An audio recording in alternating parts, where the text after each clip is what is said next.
안녕하세요. 라임 디자인 라임 선생님입니다. 요새 공고문을 보다 보면 코로나 전보다는 확실히 비정규직 채용이 많이 보이고 있어요. 코로나 이후에는 정규직보다는 인턴이나 아르바이트, 파견직, 계약직 채용이 많이 나오고 있는 현황입니다. 이 직무라도 지원을 해야 할까요? 라는 질문에 대한 답변으로 오늘의 영상을 준비했습니다. 확실히 코로나 이후에는 상반기에 채용이 거의 없었고 그 이후에도 채용 시장이 급격히 얼어붙은 것도 사실입니다. 상반기에 채용이 없었으니 하반기 채용을 기대해 보고 싶지만 그것도 채용이 나와야 저희가 기대를 해볼 수 있겠죠. 기업들이 매출이 일어나야 매장도 활성화가 되고 매장이 활성화되어야 오프라인 매장도 전개되고 그래야 VMD 인력도 추가적으로 필요하니까요. 여기에서 학생들은 소위 스펙을 더 쌓으려면 공채 및 정규직 채용을 기다려야 하는지 아니면 지금 계약직이라도 우선은 들어가야 하는지 고민하게 되는데요.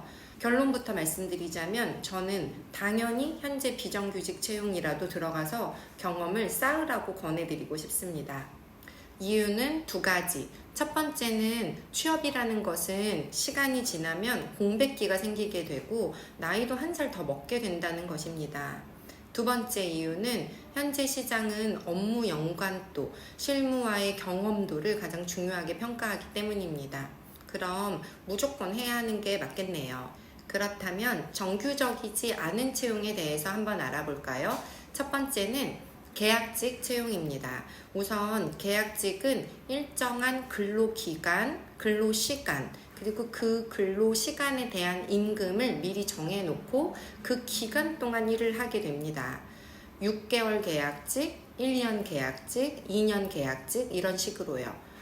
기업에서 계약직을 운영하는 이유는 예를 들어 신규 브랜드를 런칭을 했는데 초기 세팅이 1년 동안만 인력이 많이 필요로 하고 그 이후에 오픈을 하게 되면 유지 관리를 하는 최소한의 인원만 있으면 된다라는 경우에는 기업 입장에서 리스크를 감소하기 위해서 1년 계약직으로만 인원을 돌리면 되겠죠. 매장을 오픈한 후 정규직이 될 수도 있고 그렇지 않을 수도 있습니다. 그렇지만 우리는 여기서 1년 경력을 쌓을 수 있고 이 기업에도 정규직이 되지 않는다 하더라도 다른 기업의 정규직으로 보다 쉽게 점프해 나갈 수 있습니다. 두 번째는 산후대체 채용입니다.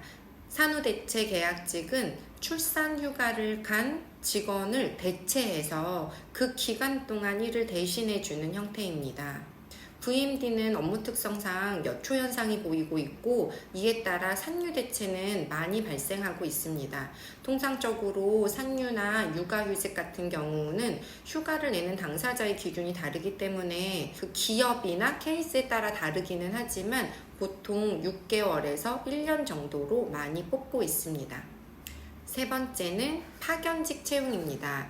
파견직은 그 기업의 소속이 아니고 중간에 헤드헌팅이나 HL 회사 등이 인원을 대신 대행해주는 방법이라고 생각하면 됩니다.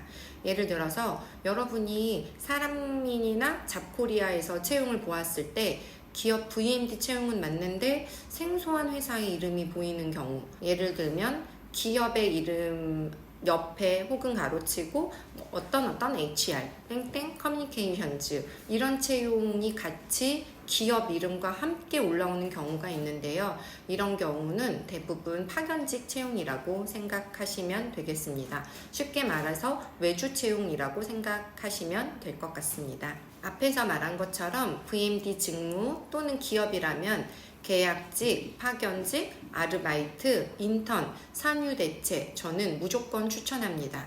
여기에서 여러분이 오해하면 안 되는 부분이 있는데요. 비정규직 채용도 정규직과 동일한 스펙, 자소서, 포트폴리오, 실기, 그리고 실기 과제, 면접을 보고 있습니다. 그렇기 때문에 여러분들은 준비가 되지 않은 상태에서 그냥 바로 인터넷 경험을 쌓으면 되겠구나 라고 생각하는 것이 아닌 지금 제가 영상을 찍은 기준은 취업 준비를 모두 다 해놓고 지금 상태에서 정규직만 원서를 넣을 것이냐 아니면 정규직 이외에 비정규직이지만 여러 가지 형태의 업무를 같이 생각해 볼 것이냐에 대한 내용임을 숙지해 주시기 바랍니다. 그래서 현장에서의 경험만 있으면 좋은 스펙이 되는구나 라고 착각하시면 절대로 안 됩니다. 그럼 오늘 영상은 여기까지 진행하겠습니다. 다음에 또 만나요. 안녕.